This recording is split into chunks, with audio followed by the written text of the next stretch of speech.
நெறைய பேர் வந்து பார்த்தீங்கன்னா, ரேஷன் அரிசி வச்சு தான் இட்லி பண்ணணும்னு நெனைப்பாங்க. ஆனா, அவங்களுக்கு வந்து கண்டிப்பா நல்லாவே வராதுங்க.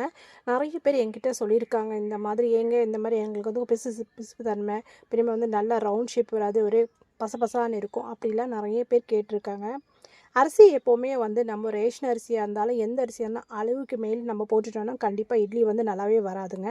அதுக்குன்னு சில அளவு தான் இருக்கு. அந்த அளவுக்கு மேல சில பேர் நினைப்பாங்க, நம்ம வீட்ல நெறைய பேர் இருக்காங்க, கொஞ்சம் அதிகமாவே போட்டுடலாம். அப்படி போட்டா கூட நிச்சயமா அது வரையே வராது.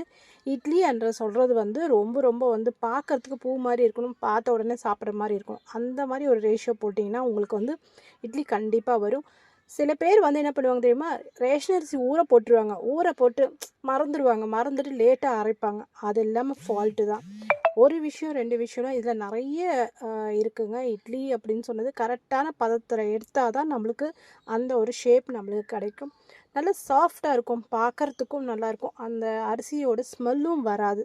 அப்படிலாம் இருக்கணும்னா, கண்டிப்பா இந்த ரேஷியோல போட்டா தான் உங்களுக்கு வந்து இட்லி நல்லா வரும். நீங்க ஒரு வாட்டி நீங்க அ வீடியோல பார்த்தீங்கன்னா உங்களுக்கு தெரியும். எந்த மாரி போட்டா எப்படி நல்லாயிருக்கும் அப்படின்னு சொல்லிட்டு. ஒண்ணுமே இல்லங்க. நீங்க ரேஷன் அரிசி வந்து 2 கிளாஸ் எடுத்துக்கிட்டிங்கன்னா, பச்சரிசி 1 கிளாஸ், புழுங்கல் அரிசி 1 கிளாஸ் அவ்வளோதான்.